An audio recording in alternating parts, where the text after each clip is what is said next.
ჩემი პირველი კურსი საუნივერსიტეტო განათლების იყო ჩეხეთის რესპუბლიკაში, ჩავაბარე მასარიკის უნივერსიტეტში, ქალაქ ბრნოში, სადაც ძალიან კარგი გამოცდილება შევიძინე და საერთოდ ცოტა სხვანაირი წარმოდგენა შევექნა უნივერსიტეტზე. შემდეგ გადავწყვიტე, რომ საქართველოში დაბრუნებულიყავი და ლილეს დამსახურება ძალიან დიდი, რომ ილიაონის ჩავაბარე, რადგან ძალიან დიდ ძალისხმევას იშულებდა იმაში, რომ დაირწმუნებინა, რომ ის იყო ის ადგილი, სადაც ყველაზე მეტად მომეწონებოდა ყოფნა და პატარა შოკისავით იყო, როდესაც დავბრუნდი, ერთ-ერთი პირველი რაც მახსოვს იყო TSU-სთან ჰქონდათ აქცია, TSU სტუდენტებს იცხოვდნენ, რომ ისინი შესულიყვნენ უნივერსიტეტში, რათა დასწრებოდნენ რექტორთან შეხვედრას, როცა იკრიბებოდა საბჭო.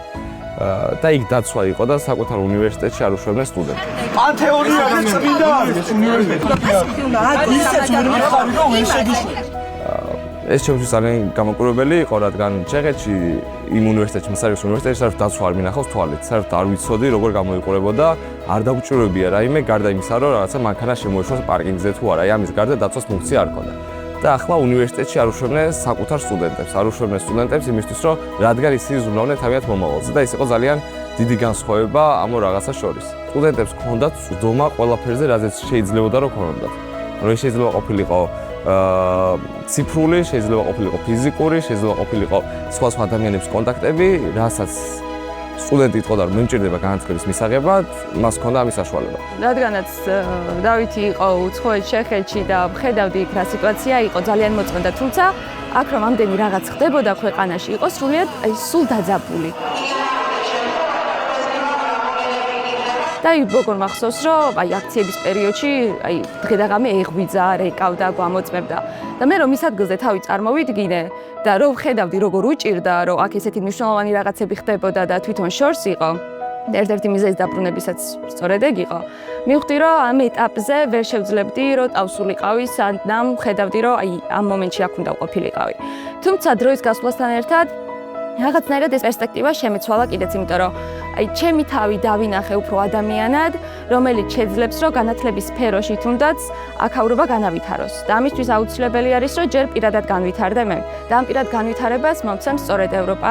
ეს არის სივრცე, სადაც ადამიანებს შეუძლიათ სწავლის პარალელურად აკეთონ ის, რაც სხვა რაღაცები, რაც აინტერესებთ. თან დაცული იყოს მათი უფლებები, თუნდაც სამუშაო კუთხით, ასწრებდნენ სწავლასაც სტუდენტები, გართობასაც ასწრებდნენ, მუშაობასაც ასწრებდნენ, საკუთარი თავის განვითარებას და მათ გარშემო რაღაც სივრცის და სანაცნობოს განვითარებას და გაფართოებას. როდესაც ევროპაში მივდივარ, თავს გრძნობ სახლში.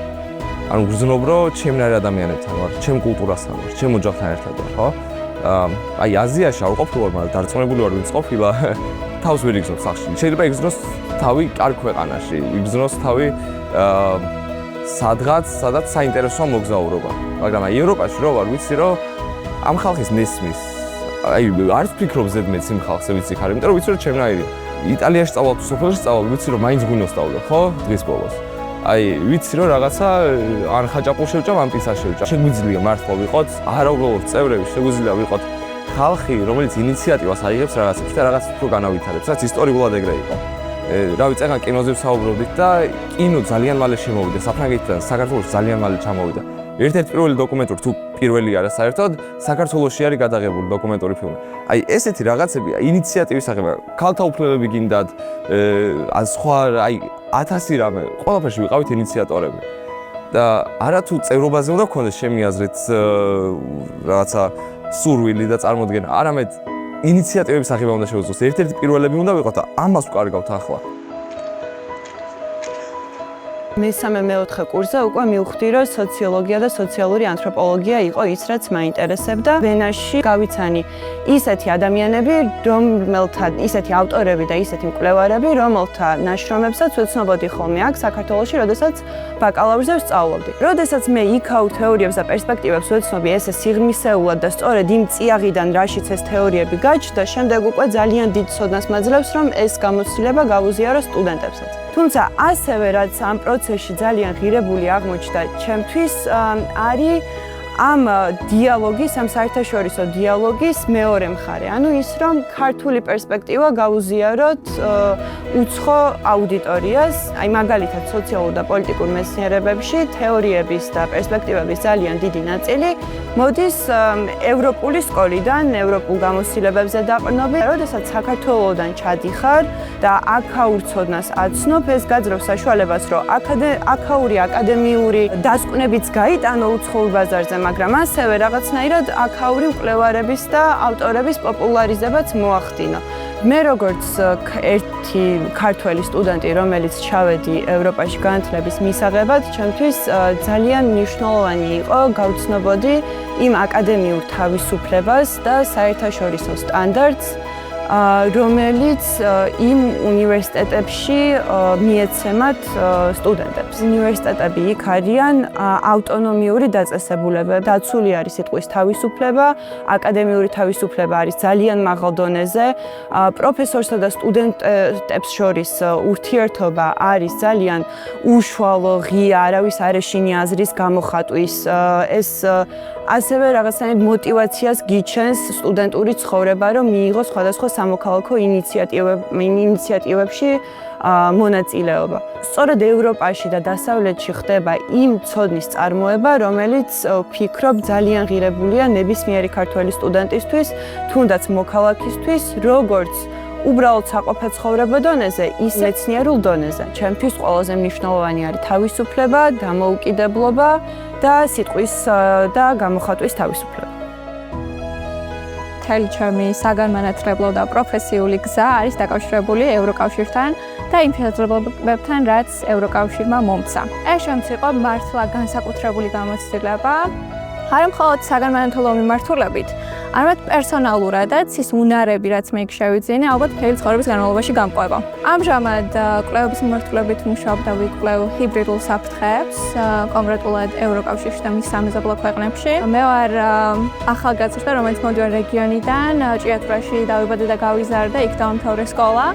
და ყველაზე კარგი ის არის შემეძლოთ, რომ ევროკავშირის და ერასმუსის პროგრამებით მე შევძლი, რომ დაახლოებით 25 ქვეყანაში მე მოგზაურა, წავსულიყავი, გავცნობოდი ქართულ კულტურას, წეშვეულებებს, ღირებულებებს, ისე რომ ეს ყველაფერი იყო დაფინანსებული. ჩემი მხრიდან არანაირი ხარჯი არ ყოფილა. ჩემი და საქართველოს კულტურა, ტრადიციები, ადათ-წესები თუნდაც ყველაზე მეტად გადავიაზრე და დავაფასე, როცა საზღვარგარეთ ვსწავლობდი. ამაში დამეხმარა ის მულტიკულტურული გარემო, სადაც ვცხოვრობდი, სადაც ვითარდებოდი და ყოველთვის ვცდილობდი ამასთან ერთად, რომ ჩემი ადათ-წესები თუნდაც ღირებულებები თან წამიღო ყველგან, სადაც წავიდოდი.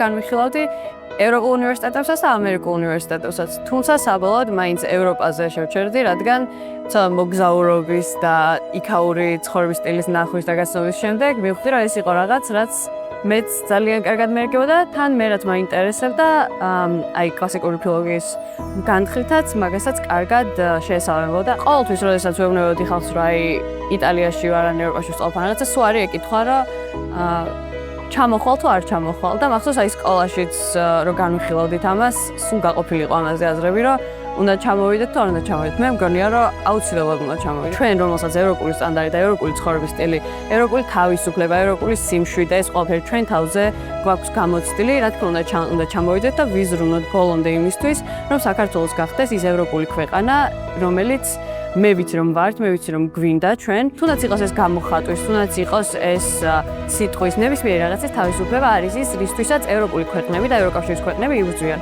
და ეს არის ალბათ ყველაზე მნიშვნელოვანი ნებისმიერი ჩვენგანის ცხოვრებაში და ეს არის რაღაცა, რის ართმევასაც არასდროს არ უნდა შევეგუოთ, როგორც ადამიანები, თუნდაც როგორც მთელი ერი, ან თუნდაც ესე ცალკეულად.